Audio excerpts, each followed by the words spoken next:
നിങ്ങളുടെ favourite shows ഇനി ഒരിക്കലും മിസ്സാവില്ല. ഇപ്പോൾ C5 കാണും നിങ്ങളുടെ ഫേവറേറ്റ് ഷോസ് തികച്ചും സൗജന്യമായി. കാർത്തിയേട്ടൻ പിന്നെയും ഹോസ്പിറ്റലിലായി.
ഒരു സിദ്ധൻ മുത്തശ്ശിയോട് പറഞ്ഞത്രേ, ഞാൻ കാർത്തിയേട്ടനെ കൊന്ന് ചെമ്പകമംഗലം നശിപ്പിക്കുമെന്ന്.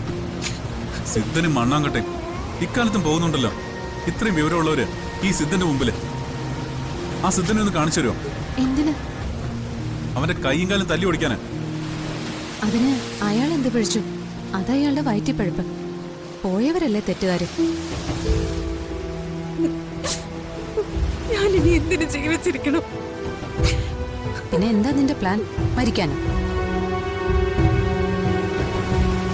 മീനാക്ഷി, നീ ആത്മഹത്യ ചെയ്താല് നിന്റെ പേരിൽ ചാർത്തിയ എല്ലാ കുറ്റങ്ങളും അതേപടി നിലനിൽക്കും കാലങ്ങളോളം. നിന്നെ തെറ്റുകാരിയാക്കിയവര് വിജയിക്കും. നീ എന്നേക്കുമായി തോൽക്കും. ആത്മഹത്യ ചെയ്തവരുടെ പേരില് ആദ്യം സഹതാപം കാണിക്കുന്നവര് പിന്നീട് അവരെ കളിയാക്കും. ആത്മഹത്യ എന്ന് പറയുന്നത് തന്നെ നാണം കെട്ട ഏർപ്പാടാണ്. ആത്മഹത്യ ദൈവത്തിന് നേരെയുള്ളൊരു വെല്ലുവിളിയായിട്ടാണ് എനിക്ക് തോന്നിയിട്ടുള്ളത്. നീ മരിക്കണമെന്ന് ആഗ്രഹിക്കുന്നവരുടെ മുമ്പിൽ നീ ജീവിച്ച് കാണിക്കണം. ഇത്രയും നാള് നീ എല്ലാവരുടെ മുമ്പിലും തോറ്റു. നിനക്കും ഒന്ന് വിജയിക്കണ്ടേ?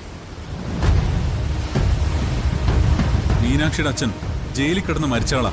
മരിച്ചതല്ല, കൊന്നതാ. അച്ഛനെ കൊന്നവരോട് മീനാക്ഷിക്ക് കണക്ക് തീർക്കണ്ടേ? നിന്റെ പേരിൽ ഇപ്പോഴും ഒരു മോഷണക്കുറ്റം നിലനിൽക്ക്. ആ ഉടവാൾ മോഷണം. അത് മോഷ്ടിച്ചവരെ നിനക്ക് കണ്ടെത്തണ്ടേ? നീ നിരപരാധിയ. അത് തെളിയിക്കാൻ നിന്നെ കൊണ്ട് മാത്രമേ പറ്റൂ. അതിന് നീ ജീവിച്ചിരുന്നേ മതിയാവൂ. അതുകൊണ്ട് മരണം അത് നീ അങ്ങ് വിട്ടേക്ക്. നീ ഉറച്ച കാലിൽ നിൽക്കണം. വരുന്നതെല്ലാം ധൈര്യത്തോടെ നേരിടണം. ഞങ്ങളുണ്ട് കൂടെ. നിന്റെ ചേച്ചിയും ചേട്ടനും നിന്റെ ദൈവമേ പോലെ നിന്നെ സ്നേഹിക്കുന്നവരാ ഞങ്ങള്.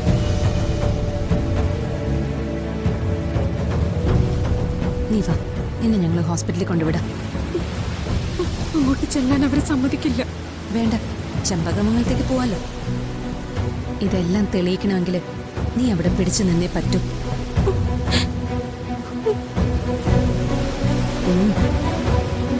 ഡൗൺലോഡ് ചെയ്യൂ C5 ആപ്പ്. കാണൂ എല്ലാ എപ്പിസോഡുകളും സൗജന്യമായി.